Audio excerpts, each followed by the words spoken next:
أعوذ بالله من الشيطان الرجيم وإذ قال لقمان لابنه وهو يعظه يا بني لا تشرك بالله إن الشرك لظلم عظيم ووصينا الإنسان بوالديه حملته أمه وحنا على وحن وفصاله في عامين أن اشكر لي waliwalidayka ilayyal masir. Berikan amanat kepada anakmu. Ajarkan kalimat pertama yang harus ia pahami. Ya bunai, la tusyrik billah. Jangan pernah mempersekutukan Allah. Inna syirka la dzulmun adzim. Siapa yang berani mempersekutukan Allah, ia telah melakukan kezaliman atau dosa yang sangat besar. Ajari kepada anakmu, wasainal insana biwalidai, hormati ibu dan bapakmu.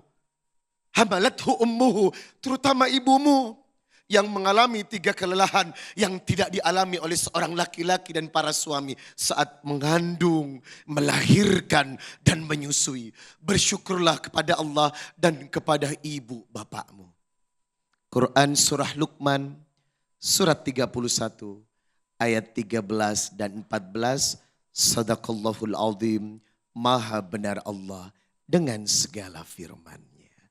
Assalamualaikum warahmatullahi wabarakatuh.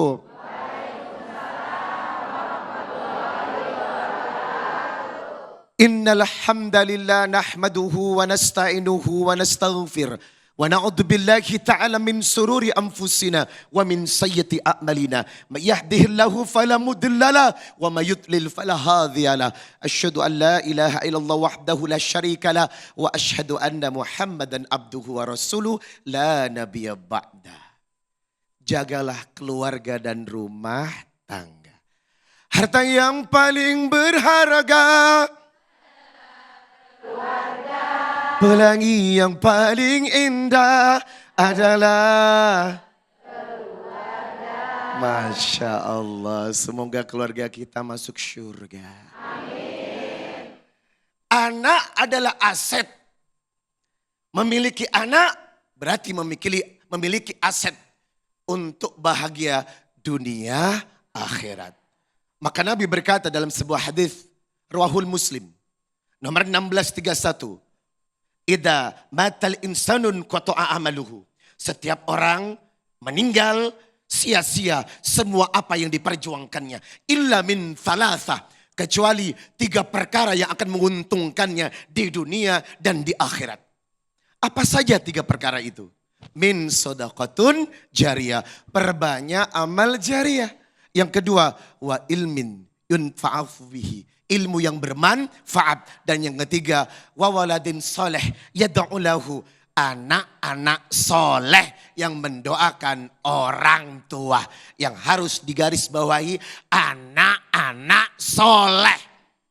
Kalau cuma sekedar mengandung, melahirkan, menyusui, punya anak, tapi anaknya tidak soleh, OMG, hello. Nggak dapat apa-apa. Halo Besti. Jangan cuma melahirkan, tetapi anak ini adalah amanat yang luar biasa. Tadi Ujai berkata dalam surat At-Tahrim, ya ayyuhalladzina amanu qu anfusakum wa ahlikum nara. Yang dikatakan jagalah dirimu dan keluargamu dari api neraka. Kau berumah tangga bukan main-main, tapi itu ibadah yang sifatnya ghairu maghdo. Tanggung jawabmu adalah bagaimana membuat rumah tangga bahagia dan anak-anak kita menjadi soleh dan soleha. Pemirsa Dhamma Indonesiaku yang dimuliakan Allah. Apa tips dari Nabi? Apa tips dari Al-Quran? Agar anak kita menjadi soleh dan soleha. Yang pertama adalah doa. Karena soleh dan soleha itu hidayah. Mayyahdillahi. Siapa yang diberikan hidayah sama Allah, fahuwal muhtadi, maka orang itu akan menerima hidayah. Wa mayudlil faulaika humul khasirun. Yang tidak mendapatkan hidayah dia rugi. Makanya hidayah itu dijemput dengan doa. Ibu, dulu waktu berhubungan dengan suami baca doa tidak? Oh jujur. Doa berhubungan adalah dari Nabi, ya enggak? Apa doanya? Kok bismillah doang? Ibu, jangan-jangan ibu mendoakan dengan doa Allahumma lakasumtu, enggak kan? Jangan salah, berhubungan suami istri ada doanya. Allahumma jadi minasyaitana. Wajib ini syaitan ma razaqtana. Itu doa. Nabi berkata, siapa yang berhubungan badan membaca doa ini, maka anaknya terhindar dari gangguan setan. Wow. Doa enggak kemarin? Sebelum bikin anak berdoa. Itu ajaran Nabi. Agar apa? Dapat hidayah anak kita tidak diganggu setan dan tidak menjadi anak yang durhaka. Yang kedua, setelah anak itu lahir, proses dalam kandungan pun terus berdoa. Sampai anak itu lahir. Doa yang pertama yang diajarkan Nabi Ibrahim dalam surat 37 ayat 100, surat Saffat. Rabbi habli minas solihin. Doa yang kedua surat Al-Imran 38 yang diajarkan oleh Nabi Zakaria. Hunalika da'a Zakaria Rabbah. Qala Rabbi habli min ladunka dzurriyyatan thayyibah. Innaka sami'ud doa. Dan yang ketiga doa yang diajarkan oleh Allah dalam surat Al-Furqan. Surat 25 ayat 74. Rabbana hab lana min azwajina wa dhurriyyatina qurrata a'yun waj'alna lil muttaqina. Dahsyat. Kalau bibir kita basah dengan doa, saya yakin keturunan kita akan menjadi keturunan yang soleh dan soleha. Langkah yang kedua, bagaimana mendidik anak agar menjadi anak yang soleh dan soleha, tergantung perbuatan emak bapaknya. Halo?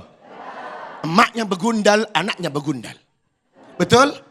Ismail tidak akan lahir dari seorang wanita, kecuali wanita itu sehebat Hajar. Betul? Nabi Isa tidak akan lahir, kecuali lahir dari rahim seorang wanita yang suci bernama Siti Maryam. Maka kelakuan orang tua menentukan masa depan anaknya. Orang tua yang bermaksiat, anak-anak akan punya masalah. Suami yang bermaksiat, istrinya bertingkah. Istri yang bermaksiat, anak-anaknya juga bertingkah. Itu kenapa? Hal jazaul ihsan illal ihsan. Kebaikan yang antum usahakan akan melahirkan kebaikan. Atau surat Al-Isra ayat ke-7. In ahsantum li anfusikum wa in asatum falaha. Setiap kebaikan yang kau usahakan akan lahir kebaikan. Tingkah laku anakmu bergantung pada dirimu. Ibu, itu kenapa ibu harus selalu soleh.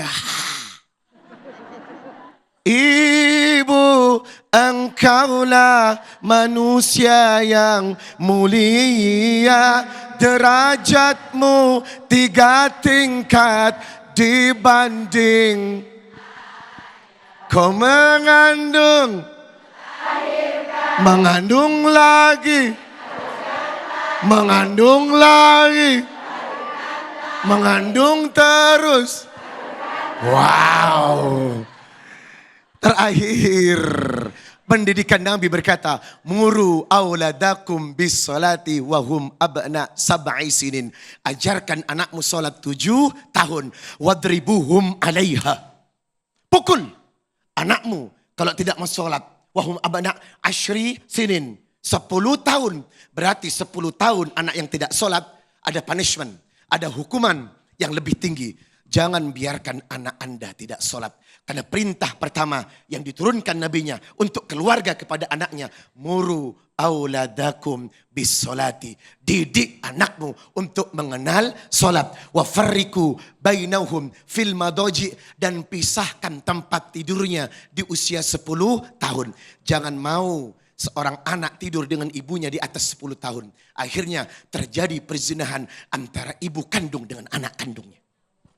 Berita sudah banyak menjadi saksi kelalaian kita kepada hadis Nabi. Semoga apa yang dikabarkan Quran dan lisan Rasulullah menjadi kekuatan kita. Menjadikan anak-anak kita soleh dan soleha. Amin. Ya Rabbal.